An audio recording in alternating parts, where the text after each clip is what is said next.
Hello दोस्तों। आपके सामने एक जे एडवांस 2009 का क्वेश्चन है। बहुत इंपॉर्टेंट क्वेश्चन है। और इस क्वेश्चन में मैक्सिमम स्टूडेंट को कंफ्यूजन है कि क्या आंसर होगा। इनफैक्ट यही जे एडवांस एग्जाम में 99% स्टूडेंट ने गलत किया।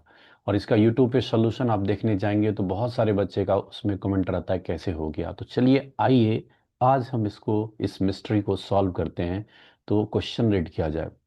क्वेश्चन बोल रहा है कि photoelectric effect experiment are perform using three different metal plates P Q R having work function दिया हुआ है respectively. Okay, a light beam containing wavelengths. और एक लाइट बीम है जिसके पास तीन वेवलेंथ है with very important equal intensity each of the plate, with equal intensity of each of the plates. तो आईवी ग्राफ का एक्सपेरिमेंट का क्या होगा, तो चलो समझते हैं हम लोग। तो सबसे पहले हम लोग अगर देखें डिटेल में तो हमारे पास जो मेटल प्लेट्स है, मेटल प्लेट्स मैं ड्रॉ करता हूँ इंडिविजुअली। ये मेटल प्लेट्स मान लो पी, ये मेटल प्लेट्स आपके पास पी पी पी। एक और मेटल प्लेट्स है, मेटल प्लेट क्यू क्यू। और एक और मेटल प्लेट है हमारे पास आर। थोड़ा सा टाइम लगेगा लेकिन बहुत डिटेल में सॉल्व करेंगे आज इसको। ये मेटल प्लेट है आपके पास आर। ओके, और तीनों का work function P Q are का जो work function five of P question में दिया हुआ है कितना, 2.0 electron volt. Five of Q दिया हुआ है 2.5 इलेक्ट्रॉन वोल्ट। और फाइव ऑफ आर दिया हुआ है 3.0 इलेक्ट्रॉन वोल्ट। ठीक है। अब क्वेश्चन बोल रहा है कि a light beam containing wavelengths with equal intensity each of the plate। मतलब हम लोग जो इस लाइट बीम को इल्यूमिनेट कर रहे हैं, light beam containing wavelength of 550 nanometer, 450 nanometer and 350 nanometer with equal equal intensity illuminate each of the plate. मतलब हर एक प्लेट पे जो लाइट गिर रहा है ना, वो तीनों वेवलेंथ गिर रहा है। हर एक प्लेट पे थ्री वेवलेंथ गिर रहा है। ये हमारा लैम्डा वन हुआ, ये लैम्डा टू, लैम्डा थ्री। मतलब एक लाइट के पास तीन वेवलेंथ है तो वही लाइट हर एक प्लेट पे गिर रहा है। इस पे भी गिर रहा है दोस्तों। ये भी आपके पास है lambda one, lambda two, lambda three. और इस पे भी गिर रहा है lambda one, lambda two and lambda three. Okay, यहाँ तक किसी को कंफ्यूजन नहीं है। लैम्डा वन हमारे पास गिवन है क्वेश्चन में। लैम्डा वन का वैल्यू अगर ध्यान से देखेंगे तो ये 550 नैनोमीटर गिवन है। तो इसके करस्पॉन्डिंग एनर्जी E1 निकाल सकते हैं डायरेक्ट। हमारे पास फॉर्मूला पता है कितना, 1240 अपॉन लैम्डा इन नैनोमीटर अगर रखते हैं तो एनर्जी किस में मिलता है, इलेक्ट्रॉन वोल्ट में। जब इसको कैलकुलेट करोगे तो ये आ जाएगा 2.25 electron volt energy E1 lambda one की करस्पॉन्डिंग। ओके, अब मैं एनर्जी E2 की बात करता हूँ। एनर्जी E2 अगर कैलकुलेट करेंगे लैम्डा टू के करस्पॉन्डिंग, तो लैम्डा टू का वैल्यू पहले लिख लिया जाए। लैम्डा टू आपके पास जो कि बने यहाँ पे, लैम्डा टू इज 450 नैनोमीटर। तो E2 हो जाएगा दोस्तों 1240 अपॉन 450 अगर मैं कर दूं तो ये वैल्यू सॉल्व होके आपके पास आता है 2.75, 2.75 इलेक्ट्रॉन वोल्ट। थोड़ा सा स्पेस में बना रहा हूं। तो नेक्स्ट लैम्डा थ्री करस्पॉन्डिंग निकालते हैं हम लोग। लैम्डा थ्री करस्पॉन्डिंग अगर निकालेंगे, three lambda three corresponding, lambda three हमारे पास कितना है, 350 नैनोमीटर। इसकी करस्पॉन्डिंग एनर्जी अगर निकालना चाहूँ E3, तो E3 जो हमारे पास हो जाएगा 1240 अपॉन 350 करेंगे तो ये आ रहा है आपके पास 3.5 इलेक्ट्रॉन वोल्ट। ओके, अब सुनो कि अगर मैं प्लेट पी पे ध्यान दूं, प्लेट पी का वर्क फंक्शन है 2.02 इलेक्ट्रॉन वोल्ट। लैम्डा वन के करस्पॉन्डिंग एनर्जी आया 2.5। तो लैम्डा वन यहाँ से इलेक्ट्रॉन को रिमूव कर देगा। लैम्डा 2 है 2.75, तो लैम्डा 2 भी इजीली रिमूव कर देगा, और लैम्डा 3 भी रिमूव कर देगा। मतलब यहाँ जो फोटॉन्स निकलेगा, इस तीनों वेवलेंथ की वजह से फोटॉन्स बाहर आएंगे।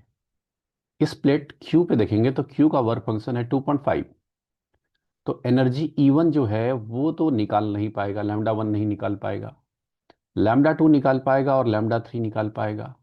इससे थोड़ा सा कम नंबर ऑफ फोटॉन्स निकलेगा। और जो हमारा लास्ट वेवलेंथ है, जब हम प्लेट आर की बात करेंगे तो आर का वर्क फंक्शन गिवन है कितना, 3 इलेक्ट्रॉन वोल्ट, और लैम्डा 1 और लैम्डा 2 के करस्पॉन्डिंग जो एनर्जी आ रहा है 2.25 और 2.75, ये दोनों बिल्कुल निकाल नहीं पाएगा, एक ही लैम्डा 3 ही निकलेगा, तो इसमें थोड़ा सा लेस फोटोन मिलेगा। मतलब नंबर ऑफ फोटॉन्स ज़्यादा प्लेट पी में मिल रहा है और सबसे कम मिल रहा है प्लेट आर में। ओके, इतना बात समझ में आ गई। अब थोड़ा सा हम लोग समझते हैं कि, तो थोड़ा सा स्टॉपिंग पोटेंशियल को भी हम लोग समझते हैं। तो हमारे पास फोटोइलेक्ट्रिक इक्वेशन है क्या, K max equal to energy minus work function. Work function को हम लोग फाई सिंबल से भी डिनोट करते हैं। तो आप, अब इस क्वेश्चन में तो फाई ही दिया हुआ है, तो मैं फाई ही लिखता हूँ, फाई। और इसको क्या लिखोगे, E V not equal to, E V not या वी एस जो भी लिखो, और ये energy E minus work function. तो ध्यान से देखिए कि वर्क फंक्शन सबसे, मेटल प्लेट पी का वर्क फंक्शन कम है, तो जो स्टॉपिंग पोटेंशियल होगा वी नॉट, वो सबसे ज्यादा होगा किसका, पी का, पी का। और उसके बाद अगर नेक्स्ट अगर देखेंगे तो क्यू का वर्क फंक्शन जो है, क्यू का उसके बाद थोड़ा सा कम है, थोड़ा सा ज़्यादा है, तो जो मेटल प्लेट क्यू का स्टॉपिंग पोटेंशियल ज़्यादा होगा, B0Q। और लास्ट अगर देखोगे तो आपके पास जो है आर का स्टॉप, जो हमारे पास जो है ये वर्क फंक्शन सबसे ज़्यादा है, तो स्टॉपिंग पोटेंशियल जो है आर का, V0R सबसे कम मिलेगा। मतलब सबसे ज़्यादा स्टॉपिंग पोटेंशियल को बुक VS भी लिखता है, तो कोई जरूरी बात नहीं है, तो VP में लिखता हूँ, VP और VQ और VR का रिलेशन आपको पता चल गया कि स्टॉपिंग पोटेंशियल जो दोस्तों होने वाला है ना, P का सबसे ज़्यादा स्टॉपिंग पोटेंशियल होने वाला है, और Q का उसके बाद, और R का सबसे कम स्टॉपिंग पोटेंशियल होने वाला है।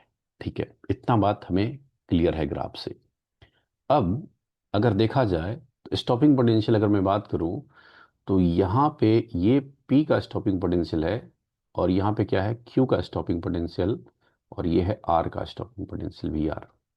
इस ग्राफ में भी R, VR और VP और VQ का स्टॉपिंग पोटेंशियल आपके पास है। इस ग्राफ में आर का स्टॉपिंग पोटेंशियल सबसे ज़्यादा दिखाई दिया है, वो जो कि गलत है। इसमें भी आर का मतलब दो ऑप्शन तो एलिमिनेट कर दिया मैंने, स्टॉपिंग पोटेंशियल सबसे ज़्यादा पी का है, तो ऑप्शन बी हो सकता है, ए हो सकता है। ठीक है, अब कहानी अब शुरू होती है। अब आगे मैं लेके चलता हूँ आप सबको, थोड़ा सा सैचुरेशन करंट के बारे में समझाना चाह रहा हूँ। जब आप सैचुरेशन करंट लिखते हैं, सैचुरेशन करंट का एक्चुअली फॉर्मूला क्या होता है, ईटा परसेंट। ईटा परसेंट मतलब इफिशियंसी, कितना परसेंट फोटो इलेक्ट्रॉन्स निकल रहा है, इलेक्ट्रॉन को रिमूव कर रहा है, eta percent by 100 into IA by E into charge of electron. ये आप पढ़े होंगे सैचुरेशन करंट, नहीं पढ़े होंगे तो आप कमेंट कीजिएगा, मैं डिटेल में बनाऊंगा वीडियो इस पे।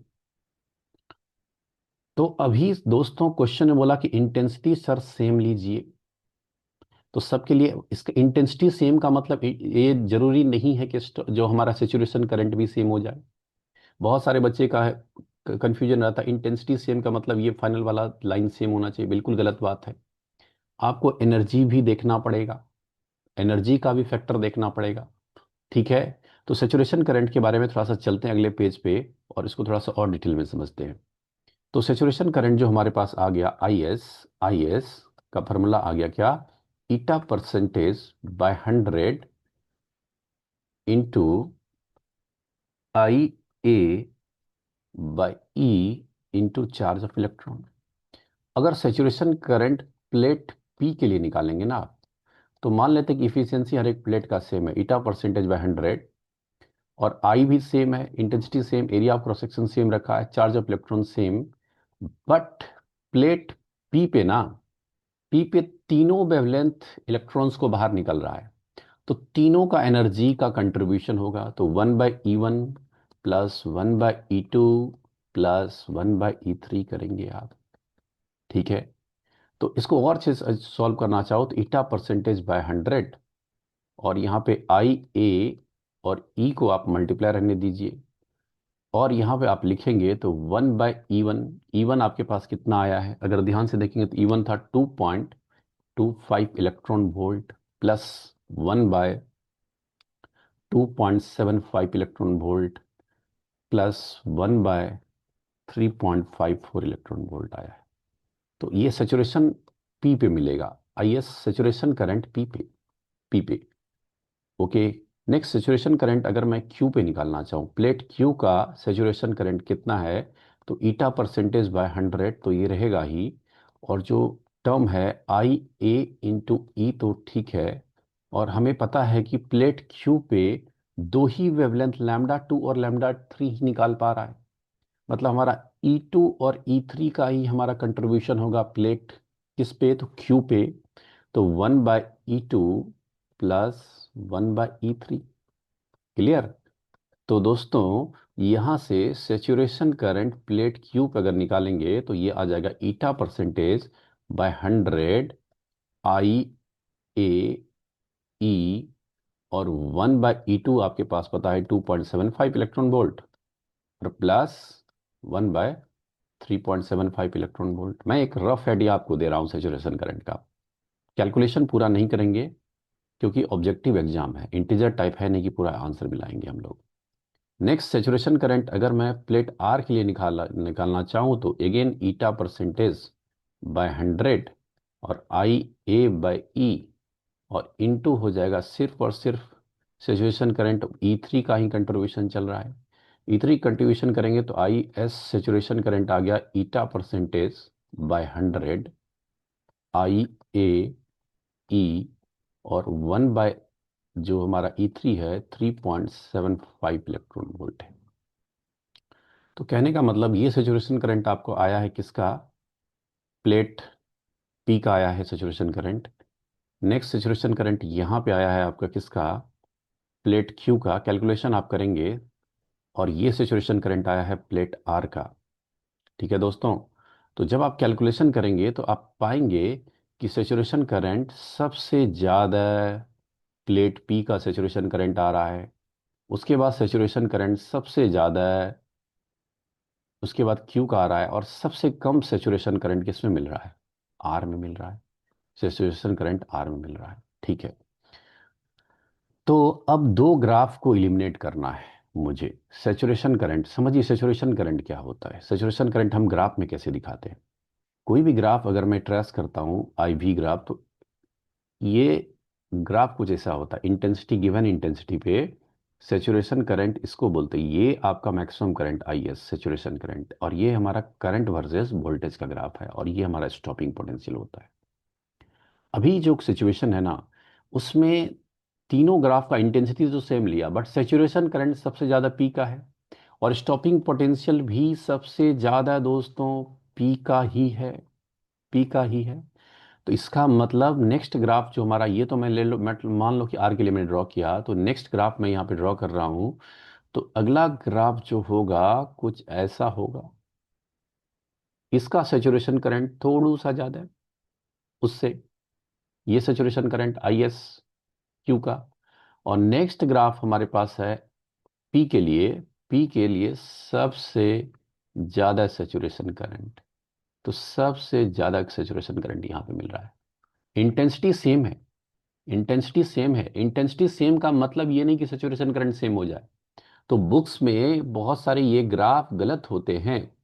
इंटेंसिटी सेम का मतलब ये नहीं कि तीनों ग्राफ का पिक एक ही जगह मिल जाए, तो इस केस में सेचुरेशन करंट भी तीनों का सेम ही होता है, तो ये बिल्कुल गलत है, सेचुरेशन करंट सेम नहीं है, सेचुरेशन करंट डिफरेंट है।